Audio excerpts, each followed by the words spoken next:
The rain outside tapped gently against the windows, a rhythm that matched the heaviness in my heart. Our home was warm with soft yellow lights, yet inside it felt colder than winter. My wife, Sophia, moved quietly in the kitchen, her back turned to me, shoulders tight. I didn't need her words to know she was angry. I could feel it in the air, thick and sharp, like the scent of burnt toast as I sat on the sofa, restless, staring at the phone in my hand. The truth was simple, I had disappointed her again. For weeks, we had planned to go to dinner with her closest friend, something she had been looking forward to. Yet, at the last moment, I called her to say I couldn't make it. Work had swallowed me whole once again. At first, she said nothing on the phone, just silence, that painful kind that screams louder than shouting. Then, softly, she had said, "Fine." But the silence that followed was far from fine. Now, I watched her slice vegetables with a steady, practiced hand. Every chop of the knife seemed like a reminder of my broken promises. That I stood, trying to gather courage. "Sophia," I said gently. She didn't turn. The knife kept moving. "I know you're upset," I continued. Finally, she looked at me. Her eyes, usually so warm and full of laughter, were guarded, cold. "Upset? You think that's the word? Do you even realize what you keep doing to me?"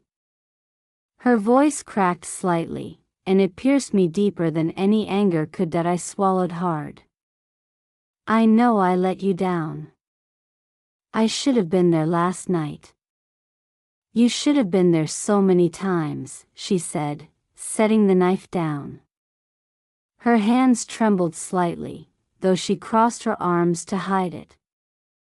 "I get dressed, I wait, I hope, and then you cancel.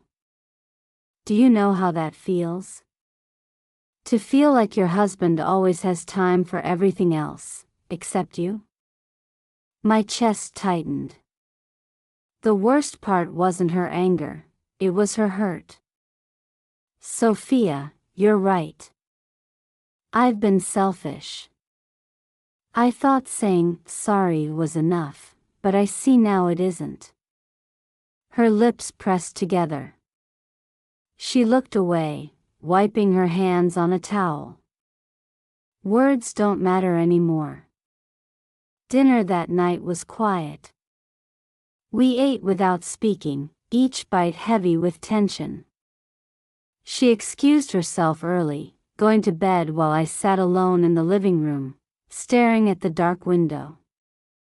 For the first time in years, I wondered if I was losing her, not because of betrayal, but because of neglect. When I finally went to bed, she lay facing the other side, her breathing slow but not steady enough to be sleep.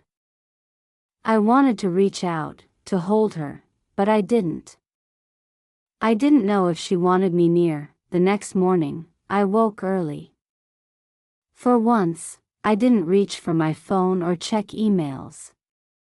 Instead, I went to the kitchen and made her favorite breakfast, honey pancakes with strawberries, and coffee sprinkled with cinnamon, just the way she loved it.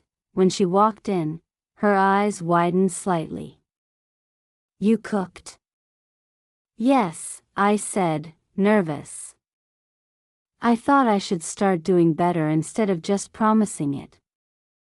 She sat down, cautious. "Do you think breakfast will erase everything?" "No," I admitted, sitting across from her. "But I want to show you that I'm trying.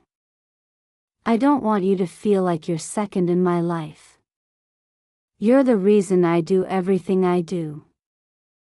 Without you, none of it matters." Her expression softened, but doubt lingered. "You've said things like that before. And then you go back to the same routine. Why should I believe this time is different?" I reached across the table, taking her hand gently. Because this time, I'm not asking you to believe my words. I'm asking you to watch my actions. Give me a chance to prove it. She studied me, her eyes searching. For a long moment, silence stretched between us. Then she sighed, her voice quieter. Do you know why I get so angry with you? Because I hurt you, I said. No, she whispered. Because I miss you. I don't want expensive gifts or big gestures. I just want you, your time, your presence. That's all I've ever needed. Tears welled in her eyes, and my own vision blurred. I squeezed her hand.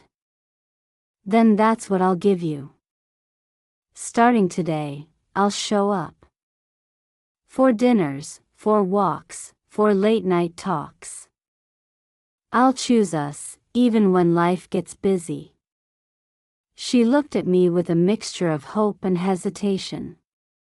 But in her eyes, I saw something I hadn't seen in days, a spark, faint but alive. Over the next weeks, I kept my promise.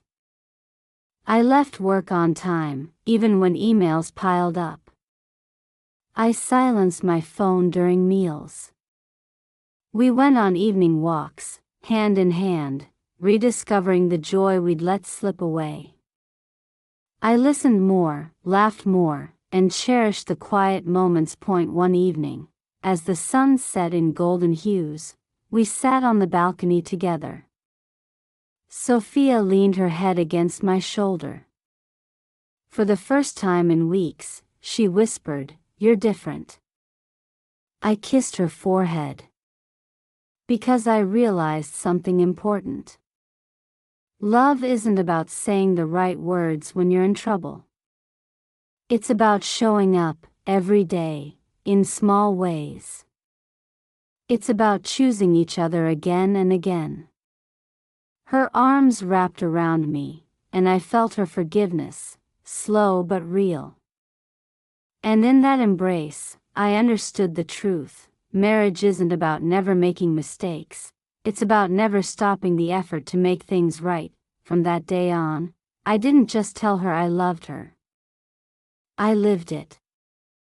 And though the rain would fall again, I knew as long as I kept showing up, we would always find our way back to each other.